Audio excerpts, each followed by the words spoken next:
Hello everyone, welcome to my YouTube channel. तो देखिए, आज की हमारी क्लास साइंस पेडागोजी से है और इस वीडियो में सीटेट पेपर 2 के लिए साइंस पेडागोजी के previous year question paper solve करेंगे, जो कि सीटेट सितंबर के लिए सारे क्वेश्चन बेहद ही महत्वपूर्ण है। सो आप लोग वीडियो पर कंटिन्यू बने रहिए और कंटिन्यू अपने एग्जाम की तैयारी करते रहिए। तो आइए देखिएगा इसमें पहला वाला क्वेश्चन। तो देखिए, यहाँ पे क्वेश्चन नंबर फर्स्ट कहा जा रहा है कि रिक्त स्थानों को सही उत्तर से भरिए। अब यौनारंभ पर मादाओं में अंडाशय का आकार ए जाता है और बी उत्पन्न करता है। नर में वृषण सी उत्पन्न होता है। उसके बाद इन हार्मोनों का उत्पादन कहा जा रहा है डी में, कि डी द्वारा नियंत्रण होता है। तो देखेगा यहाँ पे पहला वाला विकल्प कि ए बढ़, बी थायरॉक्सिन, सी टेस्टोस्टेरॉन और डी है कि थायराइड ग्रंथि। उसके बाद बी वाला विकल्प देखेगा कि ए में है घट जाता है, बी में है एस्ट्रोजन, सी में है टेस्टोस्टेरॉन और डी में है पीयूष ग्रंथि। उसके बाद सी में है कि ए बढ़ जाता है, बी में है एस्ट्रोजन, सी में टेस्टोस्टेरॉन और डी में है पीयूष ग्रंथि। ऑप्शन नंबर डी है कि ए घट जाता है। उसके बाद देखिए, बी है एस्ट्रोजन, सी है लिंग हार्मोन और डी है अधिवृक्क यानी एड्रेनल ग्रंथि। देखिएगा यहाँ पे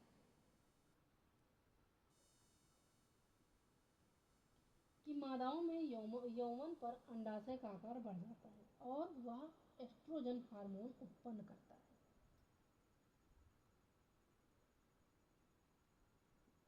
उसके बाद देखिएगा, नर में वृषण टेस्ट्रोजन हार्मोन उत्पन्न करता है और एस्ट्रोजन और टेस्ट्रोजन के उत्पादन की पीयूष ग्रंथि नियंत्रित करती है। यानी पीयूष ग्रंथि एलएच और एफएसएच जैसे हार्मोन छोड़कर गोनाडों को उत्सर्जित करती है। इस प्रकार जो विकल्प सी है, तो सी के सभी मान सही हैं। यानी कि देखिएगा यहाँ पे कि बढ़, एस्ट्रोजन, टेस्टोस्टेरॉन और पीयूष ग्रंथि। तो ये वाला ऑप्शन आपका सही होगा, यानी कि ऑप्शन नंबर सी जो है इस क्वेश्चन का करेक्ट आंसर है। अब देखिएगा अगला वाला क्वेश्चन। एक परिपथ में 3 समरूप बल्बों और एक स्विच को विभिन्न व्यवस्थाओं में जोड़ा गया है। जैसा कि नीचे दिया गया है कि व्यवस्था में बल्ब सर्वाधिक प्रदीप्त होंगे। तो देखिए, किस व्यवस्था में बल्ब सर्वाधिक प्रदीप्त होंगे। व्यवस्था भी सभी बल्ब पार्श्वक्रम में है, या व्यवस्था सी पार्श्वक्रम में संयोजित 2 बल्ब तीसरे बल्ब के साथ श्रेणी क्रम में संयोजित है, या सी है कि व्यवस्था डी श्रेणी क्रम में संयोजित 2 बल्ब तीसरे बल्ब के साथ पार्श्वक्रम में संयोजित है, या फिर ऑप्शन नंबर डी है कि व्यवस्था ये सभी बल्ब श्रेणी क्रम में है। तो देखिएगा यहाँ पे कि चमक बल्ब द्वारा प्राप्त वोल्टेज पर निर्भर करती है और समांतर क्रम में प्रत्येक बल्ब को स्रोत का पूरा वोल्टेज मिलता है, इसलिए सभी बल्ब पूर्ण चमक से चमकते हैं। और श्रेणी क्रम में वोल्टेज बल्बों में बढ़ जाता है, इसलिए प्रत्येक बल्ब को कम वोल्टेज मिलता है और वह मंद जलता है। और देखिएगा यहाँ पे इन मिश्रित व्यवस्थाओं में, जैसे कि 2 समानांतर, एक श्रेणी या 2 श्रेणी प्लस एक समानांतर वोल्टेज का असमान बंटवारा होता है और जिससे कुल चमक समानांतर व्यवस्था में कम रहती है। अतः सभी बल्बों को पूर्ण चमक देने वाली एकमात्र व्यवस्था सभी बल्ब पार्श्वक्रम यानी कि समानांतर में है। इसलिए सही विकल्प आपका हो जाएगा ऑप्शन नंबर ए कि व्यवस्था सभी बल्ब पार्श्वक्रम में है।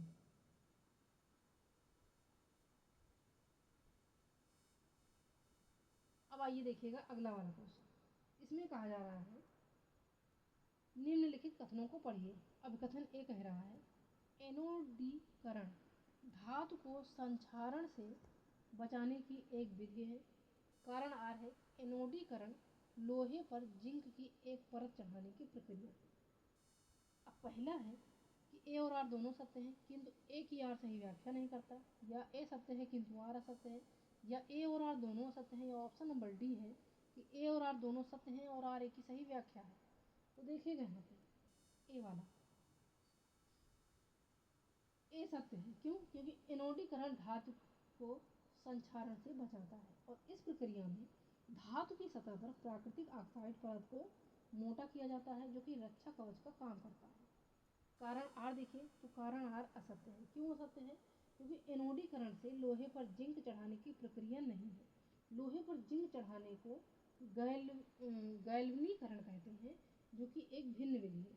एनोडीकरण मुख्यतः एल्युमिनियम, टाइटेनियम और मैग्नीशियम जैसी धातुओं पर किया जाता है, न कि लोहे या जिंक पर। इसलिए ए सत्य है और आर असत्य है। ए सत्य है और आर असत्य है। ये है ऑप्शन नंबर थर्ड में, इसलिए इस क्वेश्चन का करेक्ट आंसर हो जाएगा ऑप्शन नंबर सी। ये देखिए बी वाला ऑप्शन, ए सत्य है और आर असत्य है, ये बी में है देखिएगा। तो बी वाला ऑप्शन जो है आपका यहाँ पे राइट आंसर हो जाएगा। अब देखिएगा अगला वाला क्वेश्चन। इस क्वेश्चन में कहा जा रहा है कि चांदी की वस्तुएं कुछ दिनों तक वायु में खुला रखने पर काली क्यों पड़ जाती है।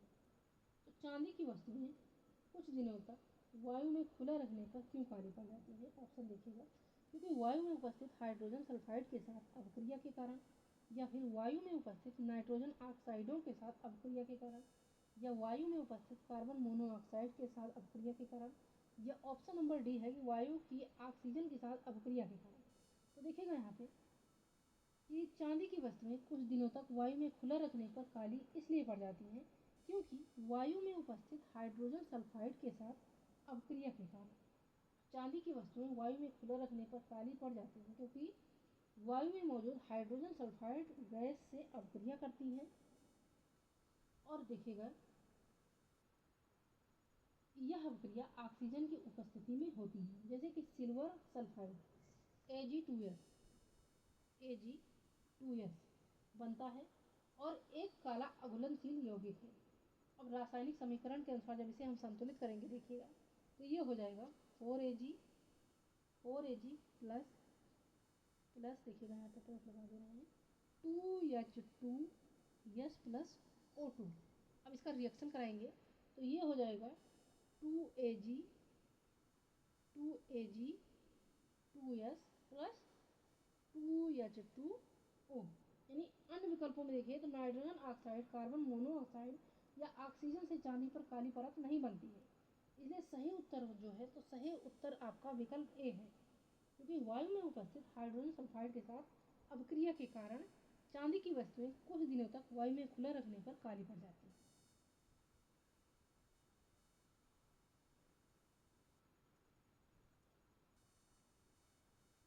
अब देखिएगा अगला वाला क्वेश्चन। इस क्वेश्चन में कहा जा रहा है कि निम्न सारणी में ए, बी, सी और डी की पहचान कीजिए। अब देखिएगा लवण का नाम है, लवण प्राप्त किया गया अम्ल है, उसके बाद लवण प्राप्त किया गया क्षार है।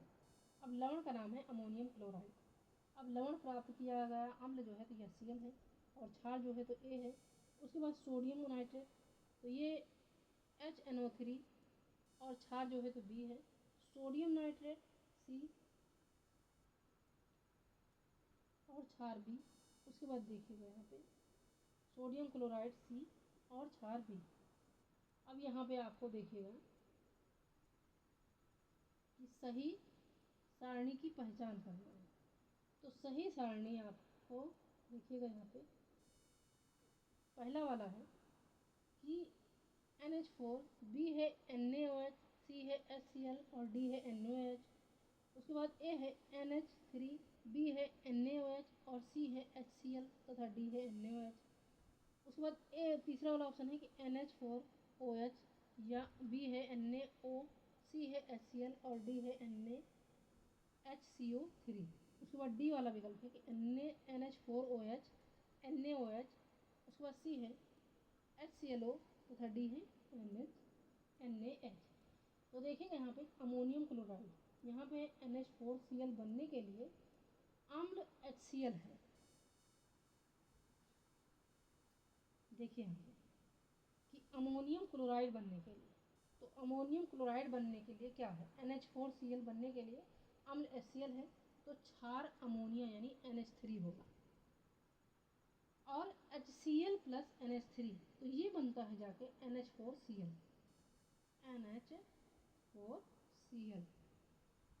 अतः A बराबर NH3, A बराबर जो है तो ये NH3 हो जाएगा। उसके बाद देखिए कि सोडियम नाइट्रेट, तो सोडियम नाइट्रेट देखिएगा यहाँ पे, तो सोडियम नाइट्रेट का सूत्र होता है NaNO3। बनाने के लिए अम्ल HNO3 है तो क्षार सोडियम हाइड्रोक्साइड यानी कि NaOH होगा और HNO3 प्लस NaOH, तो ये बनेगा जाकर के NaNO3 प्लस H2O यानी पानी निकल आएगा। अतः B जो है तो NaOH है। उसके बाद देखिए तीसरा वाला,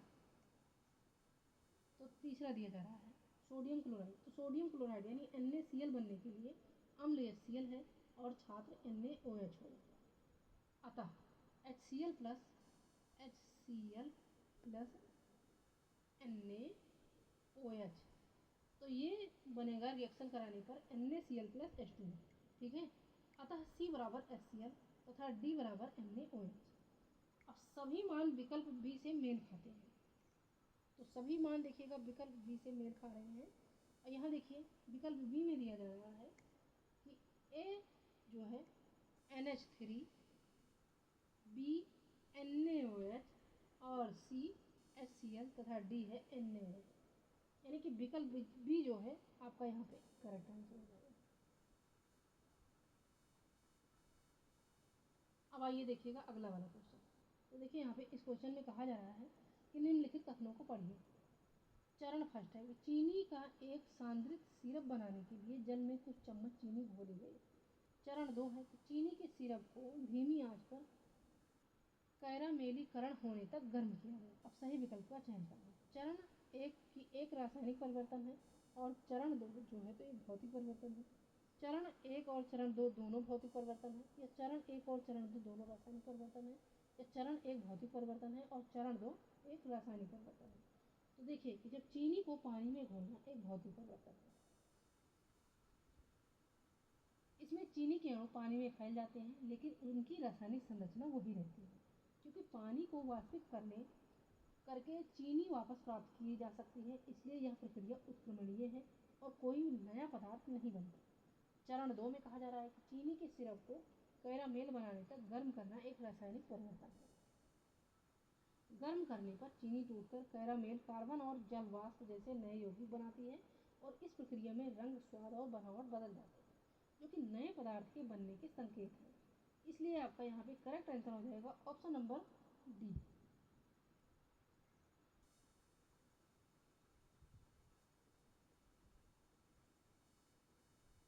अब आइए देखिएगा अगला वाला क्वेश्चन। इस क्वेश्चन में कहा जा रहा है कि किसी तत्व के आयन में दो धन आवेश है, परमाणु की द्रव्यमान संख्या 27 है और न्यूट्रॉनों की संख्या 14 है, तो आयन में इलेक्ट्रॉनों की कुल संख्या कितनी होगी। तो देखिएगा यहाँ पे कि जब किसी तत्व के आयन में, तो किसी तत्व के द्रव्यमान संख्या प्रोटॉन और न्यूट्रॉन का योग होती है और आयन का आवेश इलेक्ट्रॉन की संख्या में परिवर्तन दर्शाता है। जैसे कि द्रव्यमान संख्या बराबर प्रोटॉन धन न्यूट्रॉन, तो द्रव्यमान संख्या बराबर प्रोटॉन धन न्यूट्रॉन करने पर तो ये होगा 27। ठीक है, अब न्यूट्रॉन बराबर 14, तो न्यूट्रॉन बराबर 14, इसलिए प्रोटॉन बराबर 27 माइनस 14 बराबर, तो 27 माइनस 14 जब हम करेंगे तो ये होगा 13। और यह तत्व एल्युमिनियम Al है जिसकी परमाणु संख्या 13 है। तटस्थ परमाणु में जब हम इलेक्ट्रॉन प्रोटॉन 13 आयन पर दो धन आवेश का अर्थ है कि इसने दो इलेक्ट्रॉन खो दिए, अतः आयन में इलेक्ट्रॉन क्या हो जाएगा 13 माइनस 2 यानी कि 11 हो जाएगा। इसलिए आपका देखिएगा यहाँ पे करेक्ट आंसर हो जाएगा ऑप्शन नंबर बी 11।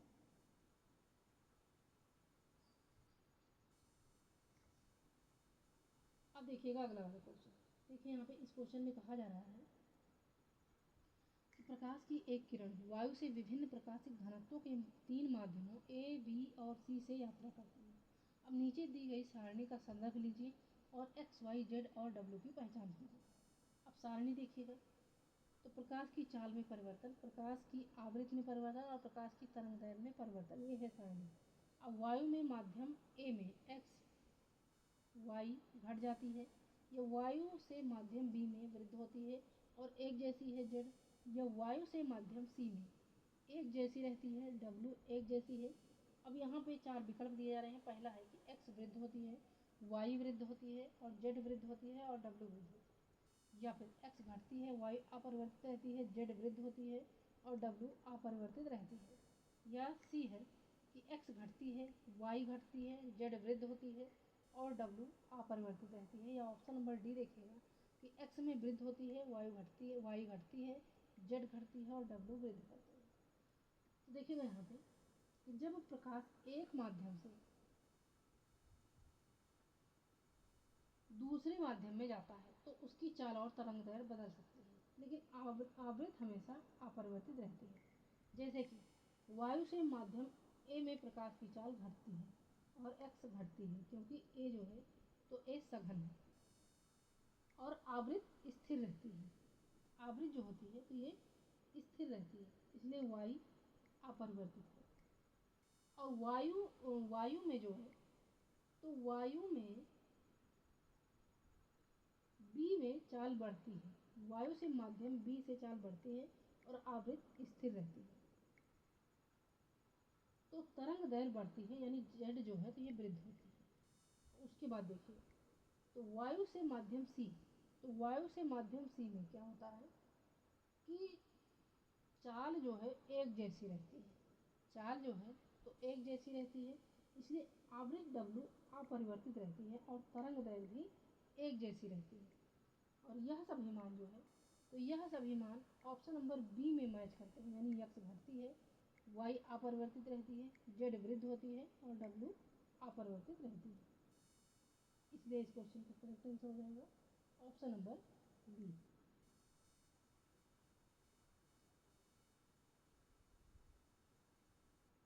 अब आइए देखिएगा अगला वाला क्वेश्चन। इस क्वेश्चन में कहा जा रहा है कि स्थिर ए संस्तर स्थिति और बी संस्तर स्थिति में जड़ों की वृद्धि एवं शाखन जल एवं खनिजों के अवशोषण के लिए लाभदायक है। अब स्थिति ए हो गया ये। अब स्थिति बी देखिए, बी में कहा जा रहा है कि सी संस्तर स्थिति खाद मिट्टी में समृद्ध है, जो कि मृदा को कोमल और छिद्र बनाता है। अब यहाँ पे सही विकल्प का चयन करें। तो पहला है केवल स्थिति बी सत्य है, या फिर केवल दोनों स्थितियां यानी ए और बी सत्य हैं, या दोनों स्थितियां ए और बी असत्य हैं, या केवल स्थिति ए सत्य है। तो यहाँ पे देखिए ए स्थिति में कह रहा है कि संस्तर यानी ऊपरी मिट्टी, तो संस्तर यानी ऊपरी मिट्टी जो कि ह्यूमस और पोषक तत्वों से भरपूर होती है। और बी संस्तर में कहा जा रहा है कि उप मिट्टी गहरे खनिज प्रदान करता है और दोनों में जड़ों की वृद्धि और शाखन जल एवं खनिज अवशोषण में सहायक है। अतः स्थिति ए सत्य है। और बी देखिएगा यहाँ पे, तो बी में कहा जा रहा है कि संस्तर यानी मूल चट्टान सामग्री ह्यूमस समृद्ध नहीं होता, इसमें कार्बनिक पदार्थ न्यूनतम होते हैं और यह कोमल व छिद्रिल नहीं होता। और ह्यूमस जो होता है तो ये मुख्यतः देखिएगा यहाँ पे, तो ये मुख्यतः ए संस्तर में पाया जाता है।